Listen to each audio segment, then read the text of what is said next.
I wanted to kick us off this morning with a community toast. So we'll be taking a picture. And so I welcome you all to grab your coffee mug, your water glass, your orange juice, whatever you may be having next to you. Raise your mug, turn your video on if it's off, so that way you are in the picture. And to take a minute to join us in raising a glass. And we raise our mugs to our member co-ops who have stepped up to support each other and our communities during this last year, to all of our co-op staff across the region for their incredible dedication and resilience to keeping our community-owned food co-ops open and helping to keep our communities nourished, safe, and connected. To all of our directors for their insight, commitment, and leadership. To our shared NFCA staff we will be meeting today. To our partners for their support, their collaboration, their belief in us, helping us leverage our collective strength and broaden our ability to grow, broaden, and deepen the cooperative movement together. To the local farmers and producers for nourishing the soil, caring for the earth, and sustaining us with healthy, nourishing food. And to all of you for all you have done over this last decade to advance our shared vision for our region of a thriving cooperative economy supporting healthy and just food system over the last decade. And to everyone else out there who is striving toward a more just, inclusive, and sustainable and cooperative future. Cheers. Cheers. Woo. So as we continue on this morning, like I said, we'll be back with some more report outs about the last year. But first, it's my honor to hand it over to Alexis from the NFCA to lead us through a panel discussion with some folks who will help us take stock of where we've come from and where we're going. Great, thank you so much, Faye. It's great to be here today with all of you. I'm Alexis Alexander and just recently joined the NFCA staff doing peer coordination and technical support after working many years for Green Star Food Co-op.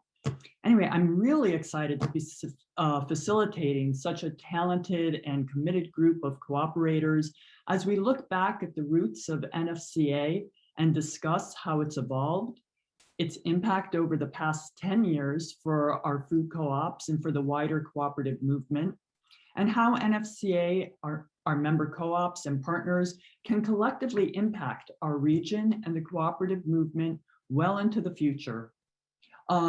Just as John said earlier, we're going to be having our panel discussion. It's going to be a conversation.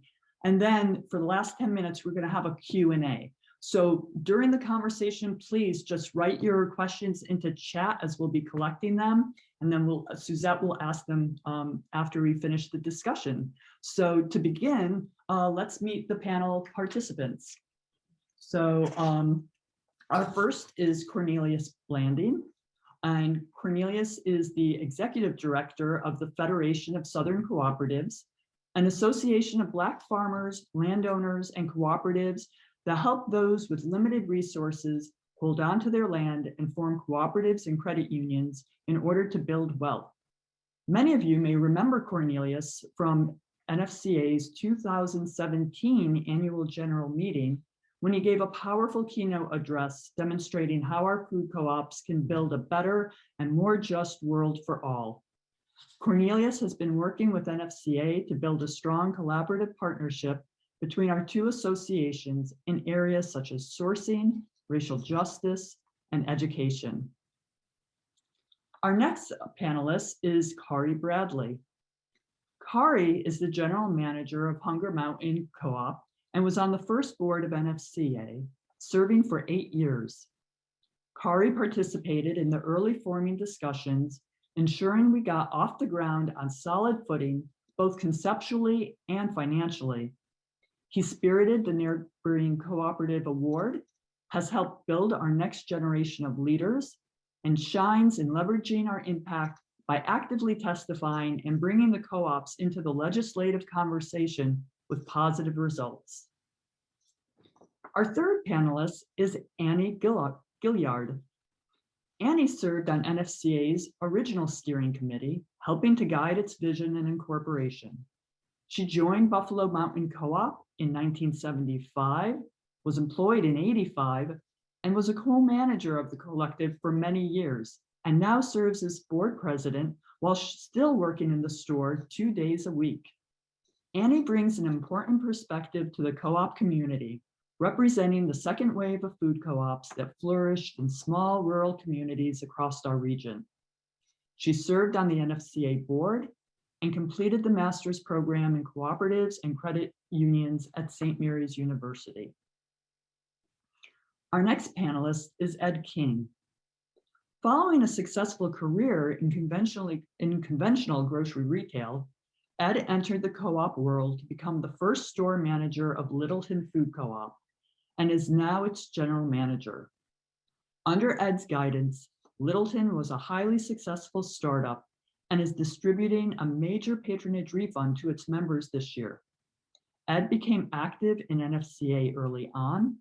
He maintains a strong belief in collaboration among co-ops and is an enthusiastic NFCA advocate amongst staff and others. And our last panelist is Joanne Todd. Joanne served on the NFCA board between 2014 and 2017 and is currently a director and treasurer for the Willimantic Food Co-op. With a lifelong career in cooperative credit unions, Joanne brings a strong and valuable cross-sector perspective to her work with food co-ops. She currently is the president and CEO of Northeast Family Federal Credit Union and has played a key role in advocating for Connecticut cooperative statute updates. So as we begin the panel today, I thought we would start at the beginning. And Annie and Kari, if the two of you would like to explain a little bit about the initial vision for NFCA, the aspirations, and kind of what the goals were as the association got off the ground. I'll start with that. And this all started with some further long ago history.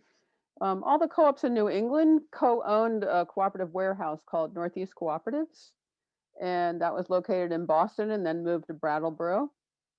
And it was doing quite well. And they decided to expand and build their own warehouse instead of renting. And 9/10 of the way through that project, Enron happened. And the banks stopped loaning any money. And it just completely pulled the foundation out from the whole project. And we were forced to sell to the new United Naturals, and we lost our warehouse. It took a few years to realize what that loss meant, not just losing our warehouse, but actually our ability to communicate together as co-ops. We had multiple annual meetings over the years. We had multiple other kind of peer-to-peer workshops. We really lost a huge amount, not just our warehouse, but a foundational connection, especially as part of the cooperative principles, cooperatives helping co-ops. It was a huge loss. So Alex at the Brattleboro Food Co-op put together the Connecticut Valley Neighboring Co-ops group, and it was all the co-ops in the Connecticut River Valley drainage got together to start to figure out how to remedy this situation. And that was really the kind of first foundation stone for the NFCA. And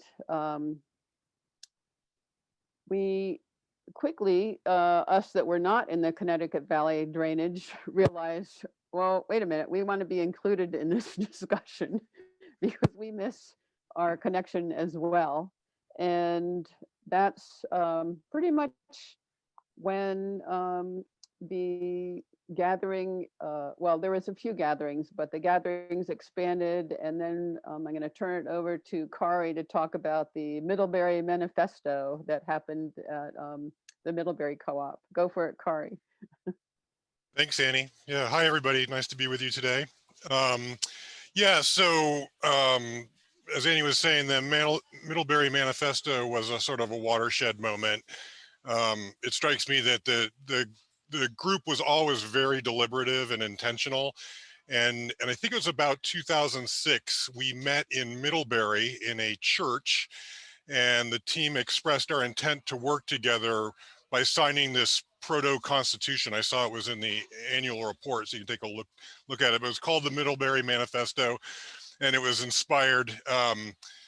Well, you'll see the references, but it includes some really heady statements like that we are here to seek and implement opportunities for common commercial activities that would be beneficial to all but inefficient if conducted by individual cooperatives, and provide a forum for gatherings that will allow us to further our purposes and build human connections.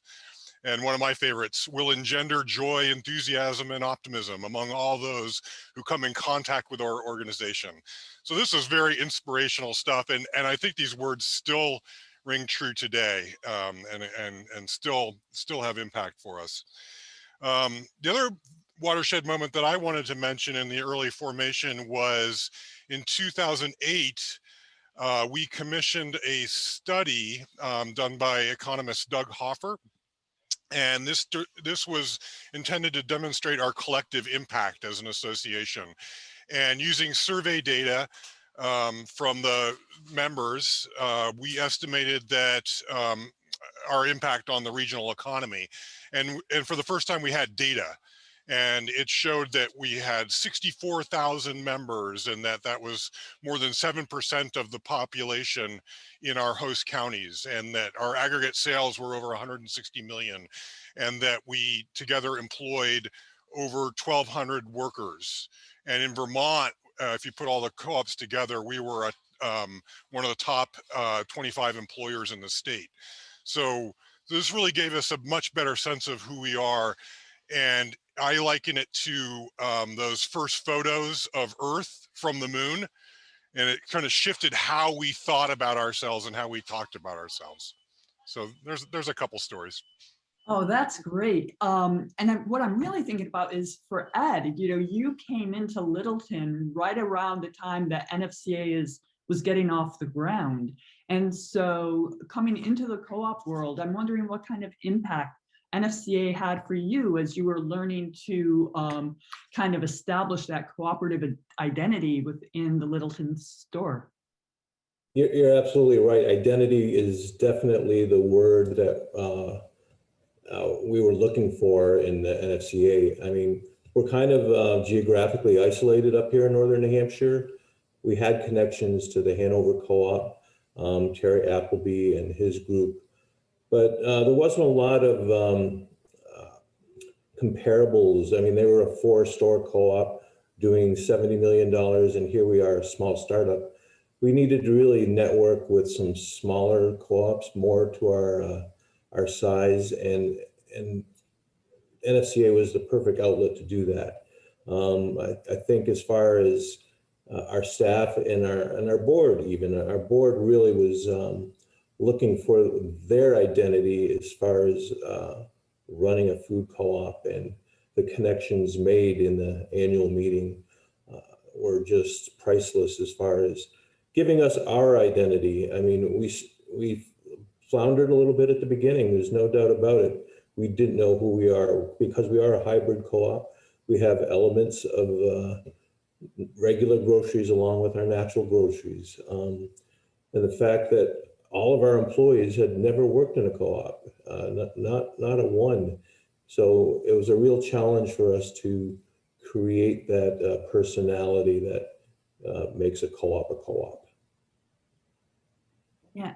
And Joanne, as far as you go, I mean, you bring a cross-sector kind of element into your work with the co-op. And I was wondering what inspired you to become a director of NFCA and how that dovetailed with your work, both in the food co-op and at the credit union.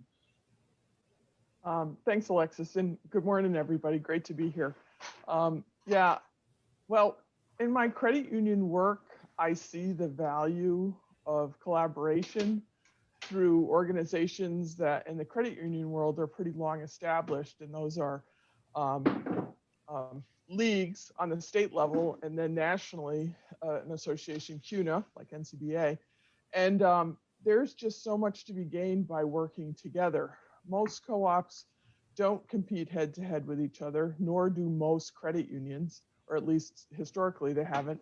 And so there's just so much collaboration that goes on that's really distinct from other industries. So I really felt that there was so much potential for NFCA to help individual co-ops with the same things that the leagues and trade association system on the credit union side, networking, just sharing ideas. There's no reason for every co-op to kind of reinvent each thing that they're trying to achieve when there's so many co-ops that do it too. And the power of collaboration. But I'll tell you the inspiring moment, and that is, I think it was the first time the Neighboring Cooperator Award was given, and Alex Giori received it. And I think this was partly Suzette's doing, but I know Urban and Body had a hand in it too. They all took a photo with Alex's signature mustache. They had cut out brown mustaches, and I still smile and chuckle when I think about that photo. And it's probably not exactly what they considered joy when they wrote the manifesto, but that was joy. I said, these people, they care, and they're fun. So I wanted to be in. That's so great. And Cornelius, thinking a little bit more about cross-sector fit, how did you see the work of the Federation and NFCA fitting together, and how our communities can support each other? Well, first of all, good morning, everybody, and thanks, Alexis. World Happiness Day, I didn't know that. So happy World Happiness Day to everybody. And it's amazing to be on this call.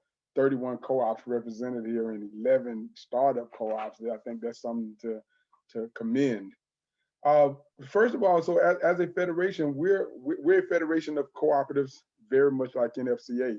We were founded directly out of the civil rights movement 54 years ago.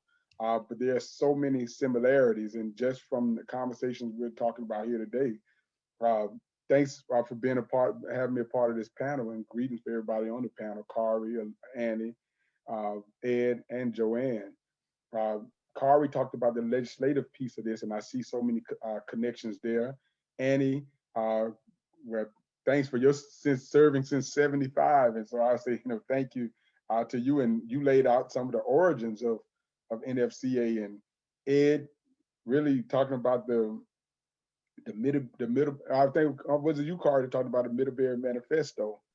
So there's connections there, and Ed, the education piece of this being so important, and really making sure that you're talking about folks who coming into the not having experience working in co-ops, and so there's a parallel there. And Joanne, the importance of collaboration. So I'm mentioning all of that because while you were talking about that, I first saw the connection with the Federation.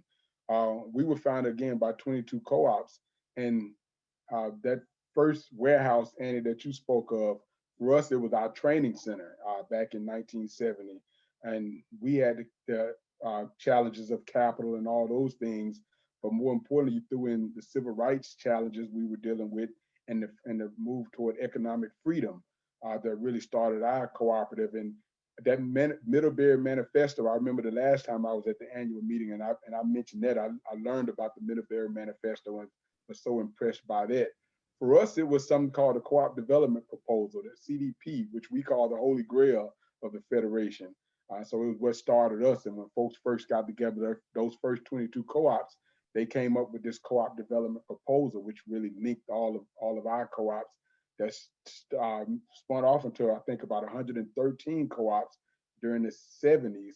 Right now, we're at 75 co-ops, so it's been a huge challenge for us. I forgot who mentioned the 2008 study that you all did. For us, it was a study in 1980, and our study was looking at the reason why we went from 113 to 75, the reason we went from 15 million farmers to about a little over 2 or 3 million. Well, I'm sorry, 15 million acres of land to 2 million acres of land, 218,000 farmers to 18,000. And that was a study we did around the impact of heirs property in the South. So I'm mentioning all of this because I think I see the direct parallels between the Federation and NFCA. But more importantly, there's always parallels between the Association of Cooperatives. And Joanne, you talked about how important that collaboration is. So for us, this has been about that sixth principle, cooperation among cooperatives for us, and about really looking to figure out not only about how co-ops within the Federation collaborate together, but how do Association of Cooperatives, our Federation, collaborate with other associations, particularly NFCA. I've been working with Urban for I don't know how long now, and I think it started with some collaboration around pecans, and eventually went to watermelon, and then I think some sweet potatoes. But all along, there has been an opportunity for us to collaborate with NFCA around specific products. And that collaboration has led and is leading somewhere for us. It has led us to really start thinking about the product mix that we look at as a cooperative of cooperatives, as a federation. Our farmers, our co-ops do a number of things depending on where they are around the region. We, the Federation, we're around 7 states where we focus heavily. We're chartered to work in 17 southern states, but 7 of them is where we're really grounded or anchored. And when we look at those co-ops that make up the Federation, those farmers, there's a number of things that they produce. But what we do together is why we stay together. And so this collaboration, this opportunity to work with NFCA has really led us to really fleshing a lot of that out, whether it be pecans, watermelons, or sweet potatoes. Those are some of the main crops that we're looking at today in terms of how do we cooperate, collaborate as a federation. So this collaboration with you all has been important for us from that point of view. And again, going back to what I think Kari said about legislation, we as an organization, as a federation, we focus on 3 things: cooperative economic development, how we cooperate together, how do we build cooperatives. And so again, I was excited to see 11 startups here. That's the lifeblood of any organization, any association. And for us as well, we went from 113 down to 75 co-ops. And now we're looking at how do we get back to the 113 and move beyond that. And legislation is a big part of that. For us in the South, we have no good enabling co-op legislation. And so we have many other groups who are associate members of the organization, many other groups who can't be full-fledged members of our organization for the simple fact that they can't organize as co-ops in many ways, don't have good enabling legislation, or don't have the awareness or the understanding of cooperatives. And so that's a challenge for us. That's a big part of our work: cooperative development, land retention, and advocacy, looking at legislative challenges and barriers. But the heirs property piece, in terms of the reason why people lose, the reason why Black farmers and landowners lose land, simply around heirs property issues where many folks don't have a clear plan of succession. Their land passes down to the next generation because of heirs' rights. And so all this together is a challenge for us. It's the work for us, but working in tandem with NFCA and others really help us build some real examples, some test models around that. And that was a long answer to your question, Alexis, but thank you. And it's making me think of, Joanne, I know that you've done some legislative policy work too in Connecticut. Did you want to share a little bit about that? I don't know if it's kind of similar to what Cornelius was saying. Oh yeah, it was so important. I mean, to have enabling legislation and be a part of making that happen in Connecticut. And the collaborative effort to touch on many aspects of why NFCA and working together is so important. You know, I venture to say we would not have passed that without NFCA's help. I mean, they were a convener, so to speak, of the New England Farmers Union, who gave a grant to hire an attorney, a specialized co-op attorney, to write legislation that was appropriate to Connecticut. Connecticut had not updated its statute since 1940.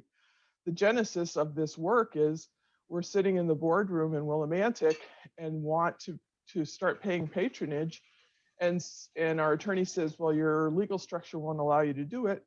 Okay, so what do we need to do patronage? And he said, well, the Connecticut law is so bad, I would recommend that you incorporate in another state. And we're like, wait a minute, what is it about this Connecticut law? And is this the reason why there aren't many co-ops in Connecticut? It's not really an option. So this is, this is the ground level enabling piece, awareness piece to allowing co-ops to proceed.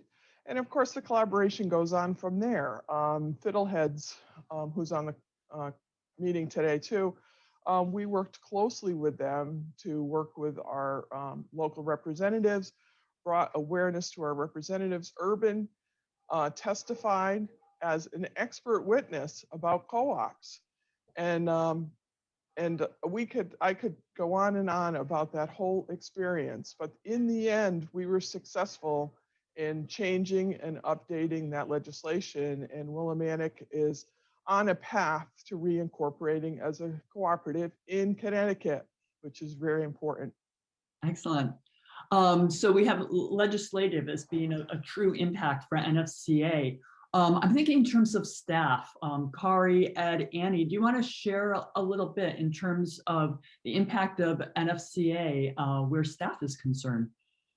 Well, I have to say in our co-op, there's one of the biggest things that NFCA has helped us with is the voice of the little co-ops, because many of us can't join the NCG. And so we really have very few ways to really connect and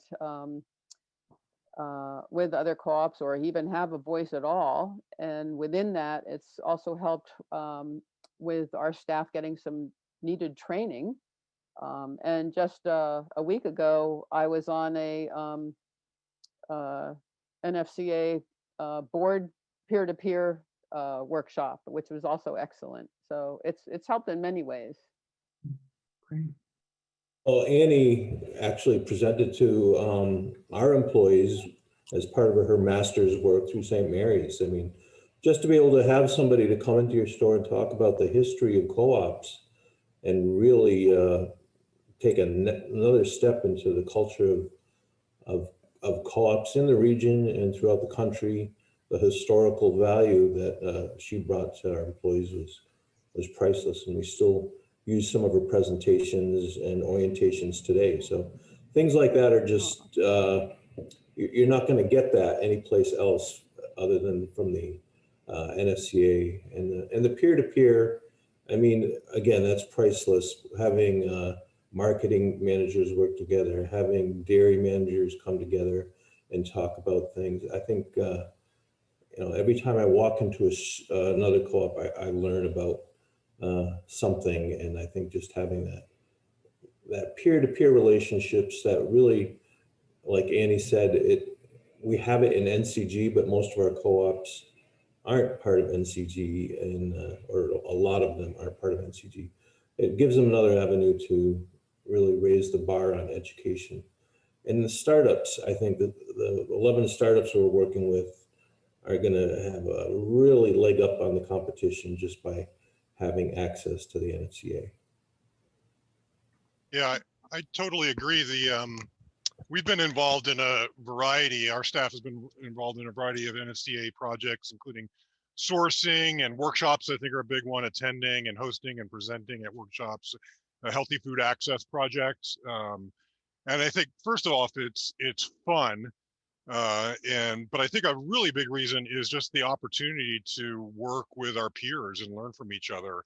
And the idea that it's a simple fact that we can't accomplish as much on our own individually, And there's so many things that we want to have impact on. So one small business is always going to have limited capacity, but if we work together as an organized network, we can really move mountains. That's great. So we have about 3-4 minutes left as far as the discussion goes. And so I'd like to shift us a little bit into future opportunities.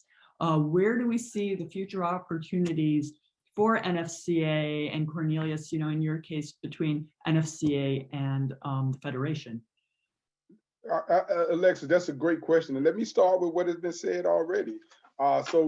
Joanne talked about really you accessing some specialists to write legislation and what that resulted in terms of Urban testifying as an expert, but also the statutes that were changed because of that around patronage refunds, the challenge of incorporating in another state and end up being able to stay in Connecticut because of this legislation.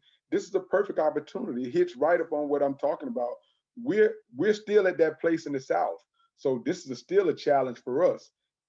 We, the Federation, we are a foreign entity operating at home because we couldn't get chartered in the 60s in the South. We're chartered by the Cooperative Association Act of the District of Columbia. And to this day, we still operate like that.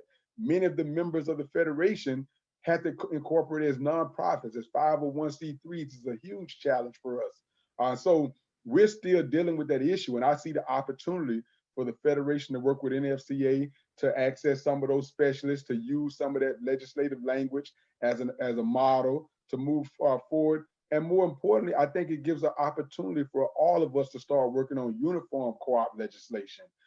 There's no need that we should have to be cherry picking around states where we're going to incorporate and things of that nature. And I think you all have had some important wins that can be used as models. Ed talked about marketing managers starting to work together. We're right now, as part of we have something called Co-op Econ in every October during Co-op month.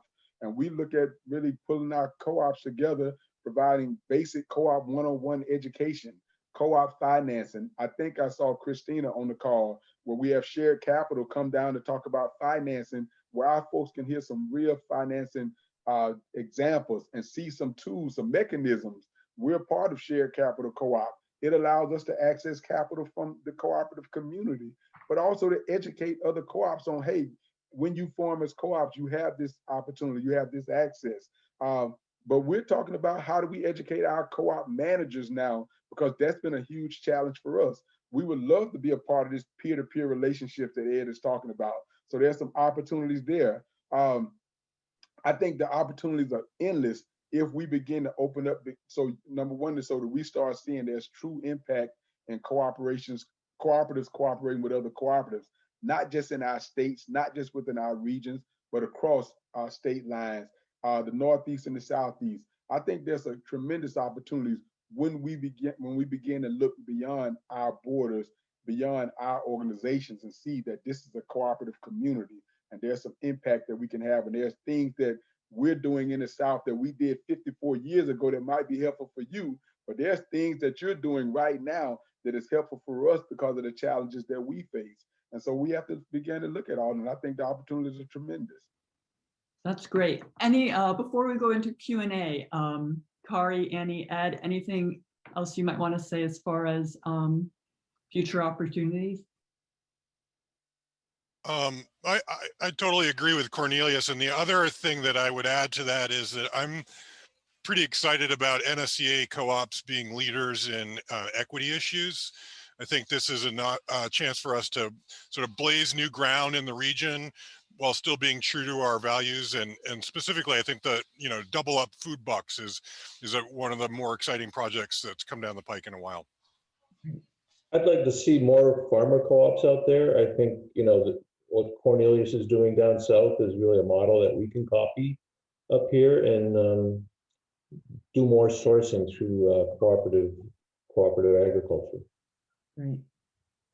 Anything else, Joanne? Yeah. Just one thing about cross-sector collaboration and how we can help in our communities. I think there's been some challenges, frankly, in the past of credit unions working with other co-ops. And credit unions are, I think, more and more credit unions are really identifying as co-ops. So I think the opportunities present themselves more and more. And let's face it, we're facing this huge consolidation in financial services so that co-ops are one of the last local financial institutions. So I think that where we can make an impact locally is where we identify issues in our local communities that we can work on together. For example, this isn't our credit union, but actually Alexis was sharing with me that Alternatives Credit Union in New York saw that so many people in their town had a need that they funded low-cost memberships to the food co-op to help them with their nutritional deficiencies. And so that sort of collaboration really could only happen between two local grassroots cooperative organizations. And I think pursuing those sorts of collaborations will be important to our local communities going forward. Great, thank you. Suzette, can we have the first question? Yeah, as you can see in the chat, there's been lots of comments and interactions, which is really great. There is a question around, and you've touched on it a little bit already, but I'm curious about what the next big impact policy or legislative work that's needed at the federal or state levels, and is there anything co-op specific? Of course, we might hear a little bit about that later. There are so many social justice and co-op principles and ends that it can be hard to figure out what to engage in that will be meaningful.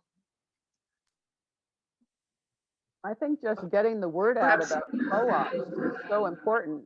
When I was at the NCBA conference a few years ago, and the Land O'Lakes was talking about, that they don't use the word. I asked them, like, why don't you use the word cooperative in your name? You're a household name. And he said, well, in the 50s, it was considered communistic, and so we took it out.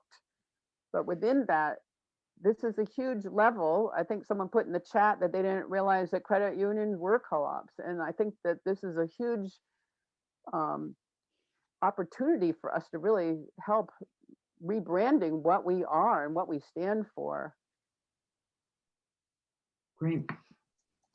Cornelius talked earlier about a standard co-op legislation that really should be worked on and promoted and advocated for in all 50 states. So because legal structure is really dictated by individual states. And so to the extent that we could get that consistent across all the states, I think it would help in developing co-ops. Great. Suzette, is there another question? Yeah. Maybe Cornelius can go, and perhaps you might want to add on to this. Cornelius, if you wanted to talk about some of the resources in the Biden administration's relief bill for farmers of color and co-ops. And we might need to probably wrap up when Cornelius is done, unless there's last comments. Yeah, well, thanks for that question, Suzette. And I was raising my hand because I was actually going to follow up to what Joanne said with some of that. There are some examples, Joanne, in terms of I mentioned this heirs property issue as one example, and it's a huge issue in the Black community, in the Black farming community, where there's something called the Uniform Partition of Heirs Property Act that has been passed, and it leads the way for, I think, uniform cooperative laws. And so we have been able to get this legislation passed in, I think, 9 or 10 states so far. We got 2 or 3 more to go to really have a huge impact for us. But it starts pulling together the heirs property laws, which are also creatures of the state, like co-op laws. So it's pulling those together and move toward a uniform heirs property act that helps with this land loss issue for Black farmers. Now, I say it in this context because we at the Federation have always looked at our co-ops as nothing more than an accumulation of all the individual owners. We know we have to deal with the individual farmers and their issues, the individual landowners, the individual residents, and members of credit unions look at their individual challenges as collectively in order to have a more effective co-op. And then we can start having a more effective federation. The Biden administration has passed this the American Recovery Plan that was just passed. And so I think there's a great opportunity here. There was 10 billion set aside in that American Rescue Plan, that $1.9 trillion package for agriculture. Within that 10 billion, there was 5 billion around Black farmers and other farmers of color. It included debt relief, but it also included some other sources of support, including the ability, opportunities for cooperatives. And so we've been working with NCBA and others to really access that cooperative sector and say, how do we really look at these equity issues that Kari brought up? How do we really build around that and realize that in order for us to have an effective cooperative community, a cooperative movement, we have to look at all cooperatives. And if the cooperatives in the South, if Black cooperatives and Black farmers are not able to make it a cooperative, it says a lot about the cooperative movement. I think cooperatives are a solution for all communities and for all challenges, whether it's disaster, whether it's equity or other justice issues. Cooperatives provide solutions. We've shown that for over 54 years, and it's the reason that many of the Black farmers have been able to maintain their land base and build equality and some justice around economic issues.